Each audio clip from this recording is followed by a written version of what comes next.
What's going on, guys? Justin Fuller, ex-Honda salesman, tech lover, and your host. And today I'm sitting inside of a 2024 Honda CR-V LX. That's right, this is the base model. Should you buy a base model? Well, I'm going to tell you in the next 3 minutes and 18 seconds, we're going to go over several comparisons on how this car stacks up against other makes and models out there in the world. And then, is it different from a 2023? So let's go. All right, so in the front of this car, you've got a 1.5 liter turboed engine putting out 190 horsepower. Understand that if you jump into one of those hybrid trims, that offers a 2-liter engine putting out 204 horsepower. So there's a difference of about 14 horsepower. But I want to throw a comparison up so you can understand how does the 190 horsepower coming out of this 1.5 liter compared to some of those other makes and models out there in the world. While that's up, I'll just remind you, if you jump down to a 2023, you're safe. It's the same engine, same transmission, same setup when it comes to that.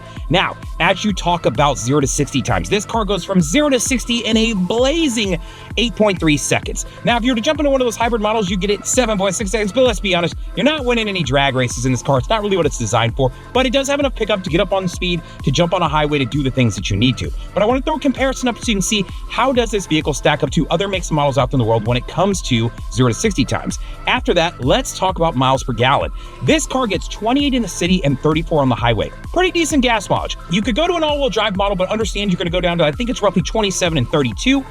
Or if you jumped into one of those hybrid trims, you'd be looking at 43 in the city and 36 on the highway. So a significant jump if you jump into the hybrid models.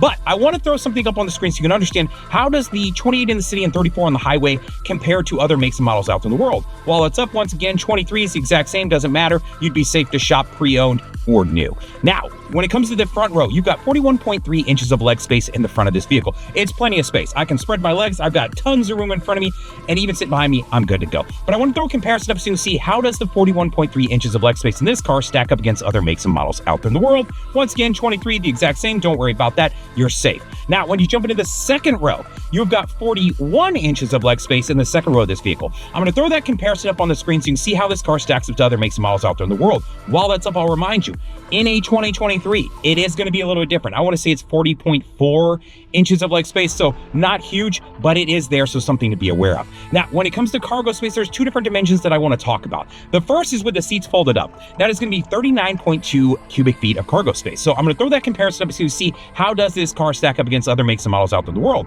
While it's up, I'll remind you, you'd go down to a 23, it's the exact same. Now, if you do go back a couple generations, though, you can get it without that big hump in the back, right? So kind of nice to know that in case that's important to you. Now, when you flip those seats down, you are now going to be at 75.6 cubic feet of cargo space in the full capacity, right? So that's all the way up to these seats right here. Now, I'm going to throw something up on the screen so you can see how does this vehicle stack up against others out there in the world. While it's up, I'll just remind you, 23 doesn't matter on any of those dimensions. You are going to be good to go.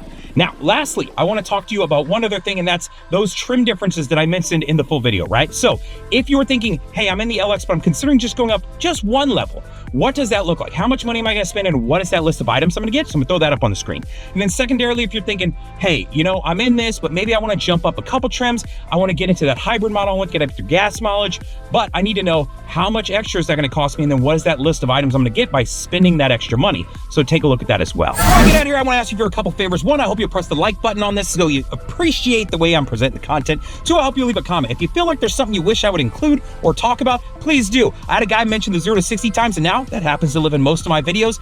Third, I hope that you'll subscribe to the channel. When I produce content like this, I hope you're subscribed so that you'll receive it and you'll know about it. And then fourth, I hope you share the video. If you got some friends that are shopping for CR-Vs, they're thinking base model, they don't know, they're looking at Mazdas, they're looking at Subarus, they're looking at the Rav4, I want you to know how this car stacks up against other makes and models out in the world. So I hope that you'll share this video. So other than that, like, comment, subscribe, all the things. Later, guys!